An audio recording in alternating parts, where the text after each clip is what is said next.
People believe that JK and Winter were seen at his previous listening party together. People were also talking about a donation that JK made that was very large, as well as people pretending to be JK fans that a lot of people are upset about. So hey dumplings, it's Dave Desai. Let's get into it.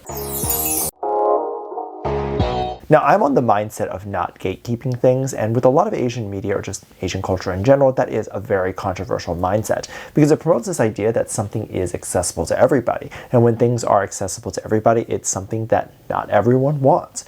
People want exclusivity. They want things that other people can't have. And so they don't feel it's as special if everyone has access to this thing. It's also a reason why when a celebrity gets really big, a lot of people tend to not like that celebrity more because they don't feel like the celebrity is theirs anymore. And this is the issue that I have with it, which is that a lot of people, especially JK fans, like to gatekeep what it means to be his fan.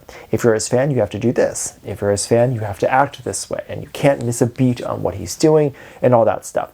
And for example, if you're someone who isn't fully aware of what JK does and everything that he does, and you're even sometimes unsure of the things that he does, then you cannot be considered a real fan, and this is what they say. And recently it was announced that a bunch of his songs had actually reached the 1 billion streaming mark. And he was actually given the Spotify award for that. And there were some people who were maybe less knowledgeable of this specific song that had reached a lot of views. So a lot of people were shocked to see that I think it was Standing Next to You and Left and Right, and they had reached 1 billion views. Now the community gets really upset about things like this because they feel like if you're someone who is a fan of his, that you should have already been aware of this. Or if you're constantly streaming it, then you should have been aware because that's what fans need to do apparently. And then you would have been immediately known that you had hit the 1 billion mark. Now, there's a lot of controversy as to the people who are being attacked, whether they're actually real fans or not, and it's based off of the things on their account, but we're not necessarily addressing those things here.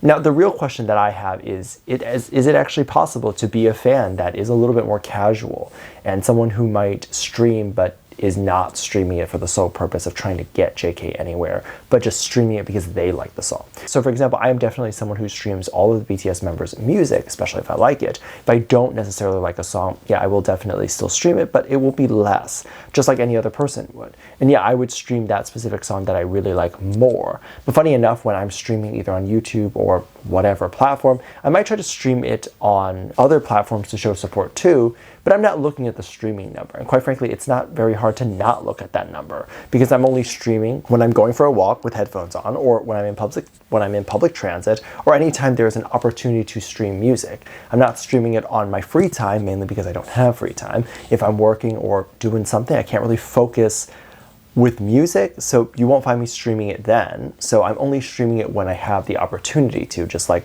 what I would hope most people are doing as well. Hope you're not missing school or work just to sit there and stream. But with that said, I'm not looking at the number, I'm just streaming it until I get my heart's content on the song, and I'm usually going to be in love with the song for the first few weeks to a month that it's out. So that was an interesting thing. I felt like a lot of people were either unfollowing JK because of the backlash that they were getting for supposedly liking JK, but then not doing what the fandom considers to be what a real fan would do, or they would just unfollow after seeing something like this because they feel insecure, they feel like they're going to be attacked. So before they get attacked, they just leave the community. And yeah, there are a lot of people who will sit there and say, well, anyone who leaves the community over this is obviously not a real fan.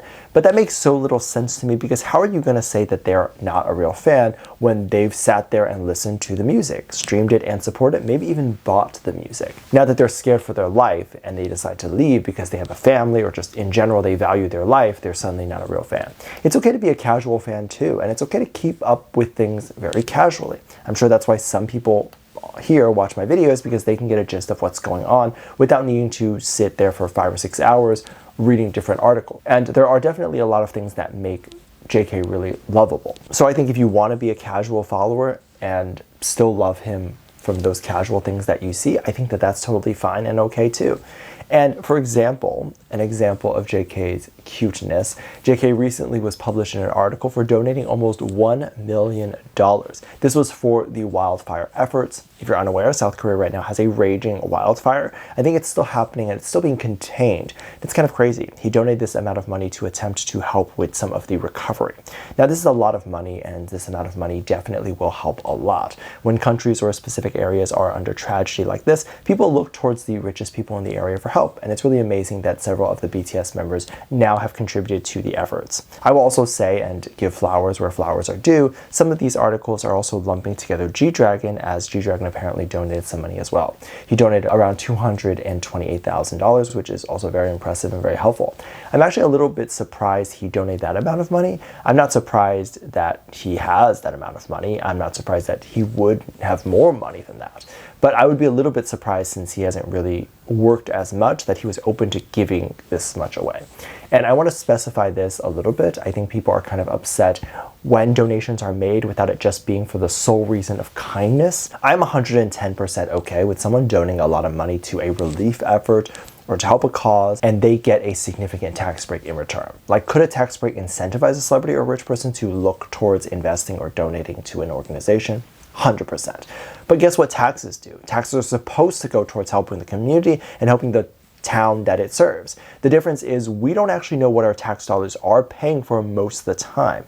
So when a celebrity decides to not pay that amount of money to the government, but pay it to an organization or to a museum or to a charity, they're trying to take control of that and saying, I'm going to put my money towards something that I actually know is going to make a difference. At the same time, they're like, I don't want to pay that amount of money in taxes because I don't know how that's going to help. People pay thousands of dollars in taxes every day in every town, and there's still potholes everywhere. So I think that that is totally okay. Now, the people who create their own charity and then donate it to their own charity and have that money circle back to them, I think that that is a little unethical. But obviously, I don't believe any of the BTS members are doing that. And if JK and G-Dragon are getting these huge tax breaks from donating to the relief effort, then that's totally fine with me, because they have genuinely helped the efforts. I think this is such an amazing thing, but not all of the stories have been so amazing recently. For example, some people are believed to have seen Winter and aespa at the recent Golden listening party. So there was a photo that went viral where people were putting the images from the Golden listening party next to the picture of aespa. It looked like aespa was at some sort of restaurant or bar or something like that, and people made the conclusion that they were likely at the Golden listening party. Now take that as you will, and if you believe that this is true, then that's definitely your decision to have that decision. I have no idea if this happened or not. I'm more inclined to believe that it likely didn't, but it could have. So let's talk about the possibility of it happening and what it means if it indeed did happen. A lot of people think that when a huge party, like a listening party happens, is 100% that the guest list is 100% made by the person who the party is for. Most of the time, unlike a party that we might throw for ourselves, the guest list for a big press event or for a big launch party event, the actual person who's throwing the party, or who actually the party is for, will sometimes not know some of the people that are at the event. So the point of a premiere, let's say, the point of a launch party, the point of a listening party, is to get either feedback from everyone at the party or to drum up a lot of publicity for the songs on the album or for a movie or whatever. For example, someone at the listening party might hear the song and think, oh, I want to do a dance challenge to this, and then they go and use that song, and then of course that brings more streams to that specific song or the album. It also keeps those songs and that artist top of mind for any people that attend. So sometimes influencers attend as well, and they fall more on the category of press, where they will cover the event, post about it, talk about it, and get a lot more attention, and they're usually given priority. So they listen to the album first, and in return, the album gets a little bit more publicity, right? Another reason why unfamiliar celebrities might show up or be asked to by the event organizer is because the press is usually invited to these events. So photographers are invited, specific news sites are invited, and they will photograph this main star who the party is for with all of the different celebrities that are in attendance. And it will create a lot more conversation around this album. There were a lot of dating rumors that came out from this listening party, and I think that honestly was probably the best thing to have happened, because it drummed up a lot of publicity for the song before the song had even fully dropped. So I don't think that JK and Winter were doing anything. Some people were saying that they were dating and doing all of that stuff. I don't think that that actually was happening behind the scenes. I don't know how likely it is that they would actually be at the event, but it's not impossible, because as I mentioned, they like to invite celebrities to these events to either be photographed or to drum up more publicity for the event and album. Let me know what you think. Make sure you check out Patreon for more videos, link down below. Thank you to this lovely comment right here. Love you, bye.